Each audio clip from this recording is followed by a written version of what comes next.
Man, I'm not gonna lie. I've been loving that the Washington Wizards have finally been getting some media attention outside of being mediocre and outside of Bam dropping 83 points on us. But everybody's got to stop with this idea of us trading the number one pick. Like that's cut it out, please. We're not trading the number one pick. And I think that some people are upset that we have the number one pick and therefore are pushing the narrative that we should trade it just because they don't want us to have it. Why don't y'all want they? That's how I feel. That's exactly how I feel.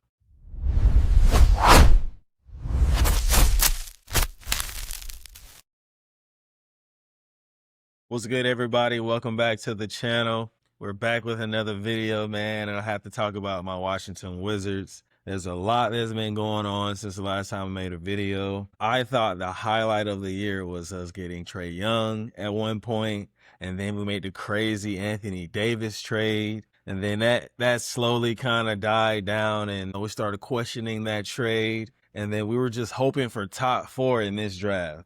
The whole time we've been rebuilding and semi-tanking. I don't think we were fully tanking and cheating like some other teams. We really, like, what else were we supposed to do? I'm going to talk about that later, but I don't think we were completely taking like some other teams. But all we were hoping for was this top 4. And boy, we ended up with number 1.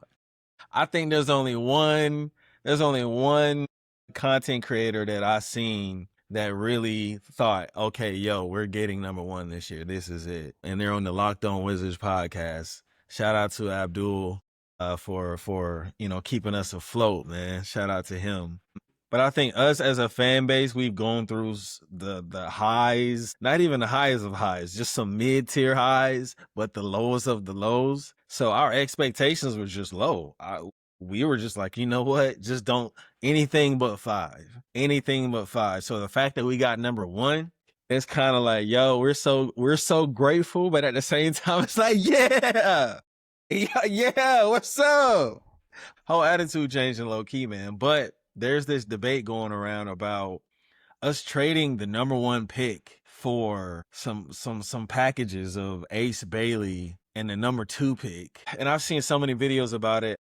I just don't think that the Jazz would do something like that. Maybe they would give us an extra first round pick, but that would only make sense if we think that Darren Peterson is our number 1. And to me, it's clear as day that AJ DeBosta is our number 1. And I love the skill set of Darren Peterson. He's miles ahead of people his age when it comes to skill set and polish. But outside of the medical concerns that everybody's been talking about, I kind of see a Cam Thomasy situation with that guy. Now, at the beginning of the season, they were comparing him to Kobe. And I'm like, he's a little too small to be a Kobe comparison.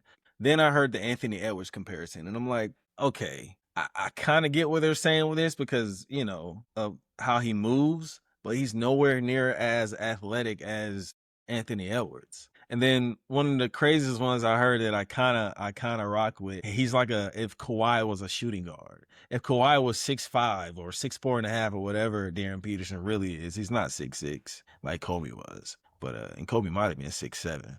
But yeah, they were saying that he's like Kawhi, and they were also comparing him to Kawhi because of the whole medical concerns and the whole taking himself out of games and things like that.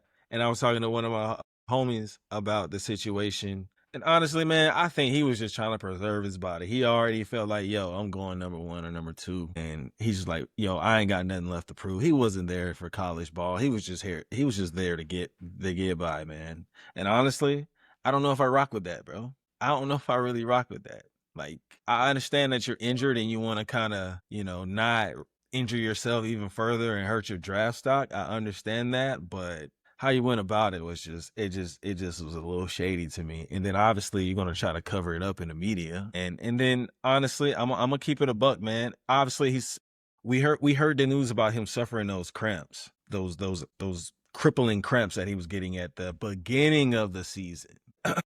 To my knowledge, the article was talking about preseason that he suffered this. They didn't say he was suffering this in February or March, but maybe there's a little bit of trauma and a little bit of fear from those cramps that he was receiving that, after the ham injury and everything else, that he was just trying to take it a little easy. And then obviously once he dropped the 19 in the first half against AJ, he was like, yo, I proved my point. I'm number one. But no, you didn't, sir. That's just a half. This is just 33 games in a college season. There's 82 in an NBA season. And there's way more stakes. There's way more stakes, man. Way more pressure, way more media attention. And for all of those reasons, on top of the fact that even though he's very skilled, he barely averaged an assist per game. We already have Trey Johnson. And obviously, Trey Johnson is not even on the level of Darren Peterson is right now. But I think from a box score perspective, he can still do something similar to what Darren Peterson could do. Just Darren Peterson, the way he would go about doing it would be more entertaining and a little bit flashy and a little bit more prettier and fluid. But Trey Johnson can develop some of those skills and provide the same impact offensively. Now, the bigger thing is, can Darren Peterson turn into an SGA type person? Now we're talking. Now we're talking about, okay, AJ versus Darren Peterson. But becoming an SGA those are some big shoes to fill. Those are some big shoes to fill. But I feel like us getting Darren Peterson while we already had Trey Johnson, like, yeah, cool, whatever, Ace Bailey. We didn't get him last year. We got our revenge this year. Like, it is what it is. Y'all got Ace Bailey last year when y'all know he wanted to come to us. Since y'all took him last year, y'all keep him, and we're going to go hang at AJ. We're going to take AJ.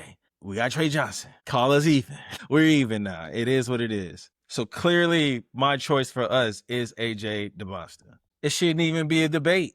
It should be no question. I think people and the media and everything are trying to get into this front office's head to get them to make a decision and trying to persuade them not to take AJ DeBosta or to trade down because Darren Peterson might be the number one. And people keep saying that Cam Boozer is the safest pick in this draft. No, AJ DeBosta is the safest pick in this draft. Somebody said his floor is Andrew Wiggins. Yo, Cameron Boozer's floor is freaking not even David West. And for my new people, I'm trying to think of somebody. Cameron Boozer's ceiling might be Paolo Banchero. AJ DeBosta's ceiling is Kevin Durant, Jason Tatum. I do see a lot of Tatum in him at times. If he gets that 3-point ball, it's a wrap, bro. If he gets that 3-point ball, it's a wrap. And he may not be an elite Kawhi defensive player, but he ain't no cone either. He's no cone. The only problem I see is quicker guards, like super quick guards, like DP. But that's not supposed to be your matchup every night. And if you're on the Wizards, we got Bilal Coulibaly to guard somebody like that. We got Keyshawn George to guard them. We're not worried about you guarding them, bro. We got 6'8" people on deck ready to guard for you. Ready to get in foul trouble for you so you can stay on that floor and get buckets. It's not even a question.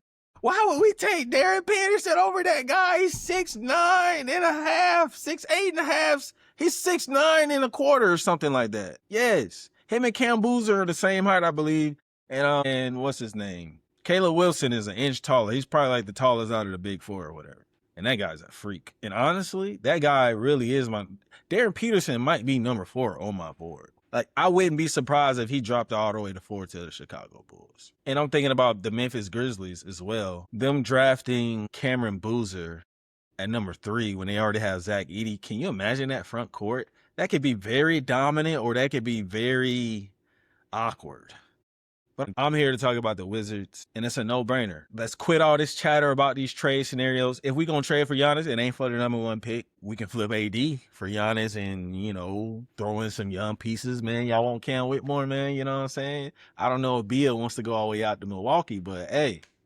Hey, you know what I'm saying? We got Jaden Hardy, you know what I'm saying? We got some future first-round picks. And if y'all do want a young guy, and they probably would want Bilal. Anything, y'all not getting, nobody's getting the number 1 pick, bro. We did not go through 3 years of bull crap and 6 years of mediocrity before that to trade the number 1 pick, bro.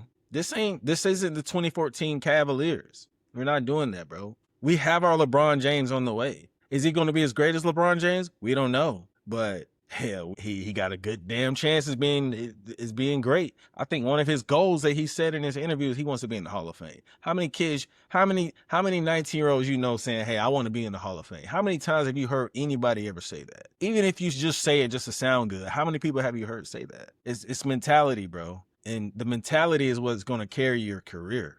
You can have all the talent in the world. You can have all the skill in the world. And yeah, you work hard. But the mentality is what's going to get you over the hump, is what's going to help you exceed over everybody else who has talent and skill and heart. So I'm taking that guy who is a dog. This team that I saw this past year, the Washington Wizards, I didn't see no dogs, bro. And I love this team. I love this young core, but Keyshawn might be the doggiest dog on the team. Him and Champagne. We need a dog. We need a dog. And AD, bro, if you want to go, bro, let's go. See you. Send him to Portland. Get him out of here, bro. We'll put AJ at the 4. Put AJ at the 4. Hell, trade AD to the Golden State for the number 11 pick. Send him to Golden State. Give us the 11 pick, and we'll get Chris Sinak Jr. or something. Put him at the 4 with Sar, and we got AJ. Get on out of here, bro, if you don't want to be here. If not, if we can't figure it out this summer, stay put, play well, stay healthy, and you'll be going by the deadline if you don't still want to be here. That's it, bro. That's it, man. But I'm excited, man. I think AJ it's a no-brainer. Regardless of AD stays or not, we got options at the 4. It's going to be small ball. I wish that we would possibly go all in instead of just shooting for a play-in spot. I feel like we can still shoot higher than play-in spot. I feel like we can sign a veteran shooting guard and let the young guys that started all this year just all come off the bench and fight for minutes. Get us a veteran 2 guard to pair with this team. We got options to come off the bench to handle the ball. Keyshawn can't handle the ball. Will Riley can't handle the ball. Bub, he's good in spurts. And his 3-point shot is heavily improved. Trey Johnson's going to be a lot better next year. Will Riley's going to be a lot better next year. We got options, bro. I feel like we should go get a 2 guard and just shoot for the stars. And as long as we're not hindering the youngest development, then what's the problem? Who's that much better that we're going to hinder their development by letting them come off the bench while we try to chase a top 5 seed instead of a play-ins? And we need a backup big as well. But I don't see anybody being hindered. The only person I could possibly see being hindered is Bilal Coulibaly, because I feel like he's going to be unlocked even more now that he doesn't have to be something that he's not. He can just plug in at the 2 spot.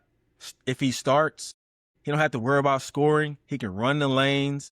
He can cut, play off ball, in transition, get into the passing lanes, do what he does best because there's not that much attention on him. And if he is going to handle the rock and go to the hole in half court, he'll probably have a lot more space because no one is going to be honed in on him going to the hole like that. The only person I can think of that would suffer is Bilal. But Bilal, in order for us to go forward with you at the 2 guard, we need you to get up to 35% on that 3-point shot, or at least increase the percentages of your corner 3-point shot. That's what it's going to take. Yo, I'm done ranting, man. Thanks for 81 subscribers. RP to Kobe. I got a couple of people that's on the show with me that are diehard Kobe Bryant fans and LA Lakers fans. So look out for a lot of Lakers content as well. Thanks for rocking out with me. Hopefully we can get to 100 subscribers before the summer is over. And if we exceed that, hey man, that's even better. Nobody has to watch these videos. You know what I'm saying? I'm just putting my energy out there, trying to connect with people who share my interests or want to talk about these subjects. And yeah, man, hopefully we can build a community and keep it going for the long term. But yeah, thanks for rocking out with me. Peace out.